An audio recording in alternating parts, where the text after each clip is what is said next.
being called a 1 in 500 year flood. For those of you that live in the northwest of the United States or British Columbia, Canada, the last thing you want this week is deja vu. But it seems as if that's exactly what's going to happen, as the forecast is showing yet another atmospheric river bringing upwards of 10 to 13 inches of rain, basically to the same areas that are already completely flooded and saturated. Some of the visuals and stories coming out of these floods can easily explain why they're calling it a 500-year storm. I'm going to bring you the latest updates on what to expect over the next couple days and even into the future. It's looking a little rough. We also need to talk about La Palma, and the biggest earthquake to take place happened on Friday, a 5.5 magnitude. What does this mean for the volcano? I have that info and the latest overall numbers coming out of day 63 of the eruption. Glad to be back, my friends. Hope you were all having a great weekend. We're going to break this all down right here, right now. Let's go.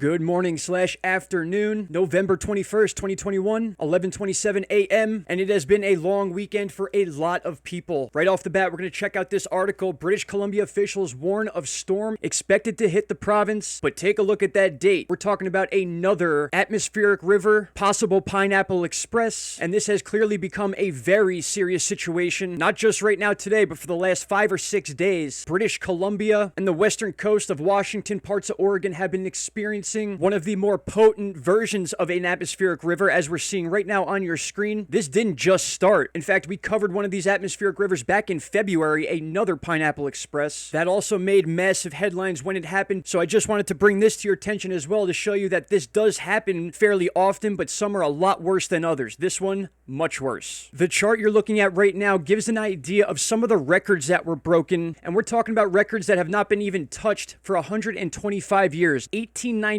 in this specific article here. Out of 20 of these broken records, this was probably the craziest. 127.3 millimeters of rain fell in parts of British Columbia, breaking that 125-year record. That is incredible. We're going to jump over to Tropical Tidbits to take a look at the extended forecast. We are set for November 22nd, which is tomorrow. So we'll backtrack a little bit here. You could see already, even aside from the next atmospheric river, which is going to be right back here, we're already dealing with a stream of moisture coming in towards British Columbia. That really has nothing to do with what we're about to see. As we move into the 22nd, the 23rd, and then the 24th, this low pressure system start to peel up towards the mid to northwest coast of Canada, British Columbia area, in almost a deja vu situation that could easily be streaming all the way down to Hawaii, causing the Pineapple Express. Remember, just the other day we discussed what the Pineapple Express was and why it's named that. It's because the moisture originates or flows over Hawaii. So we have the atmospheric rivers, then we have the Pineapple Express version of the atmospheric rivers. In conclusion, it does look pretty unfortunate for the next couple weeks at least, as we see multiple versions of these atmospheric rivers and these long strips of moisture that are going to continue to batter the West for the next couple months more than likely. I'll bring you all the updates needed on British Columbia and the situations coming out of that area, but it is time to move on to La Palma, and I want to talk about something that happened on Friday, and that is the biggest earthquake to take place since the beginning of this eruption on September 19th. You are looking at a tweet I put out on Friday where I was able to capture the magnitude before it was adjusted, a 5.5. This was verified on multiple websites, and not just the fact that this big earthquake took place around the mouth of the actual volcano, but take a look at what's going on around the island. More times than not, when we get a spread of earthquakes around the outside, specifically the eastern side of the island itself, we tend to see a longer day of eruptions after. As we zoom in and adjust to all of our magnitude 5.0 earthquakes that have taken place at La Palma, you can see right here it was brought down to a 5.1. Surprise, surprise. Updated stats on La Palma go like this. Even after the downgrade of the 5.5, the 5.1 is technically as the largest earthquake since the eruption began. Last night's live view at La Palma showed the river of lava continuously entering the sea. There is still a little more time before it gets dark there on the island, so you're looking at these views as well, the continuation of that river of lava. And as you can see in this time-lapse video, some of the explosions going on are absolutely massive. Some of the best info that I'm getting is actually from people on the island itself. In my opinion, that's the best way to get an idea of what's really going on, and the talk about these earthquakes and the feel of the shake is still being called very different than what led up to the original eruption. My friends, friends, thank you all so much for being patient. I had a very busy weekend, but I'm glad to be back, glad to bring you this information. Any questions or concerns, please leave down below. I have a big video on La Palma coming out in the next couple days. I think you will all enjoy covering most of what's happened since the beginning of the eruption. With that said, I'm going to leave it at that. I'll see you guys in the next video. Enjoy your Sunday. I'll see you Monday. Take care. Bye-bye. Stop right there, my friends. If you have not already, click that subscribe button and don't forget to hit the bell icon. Click all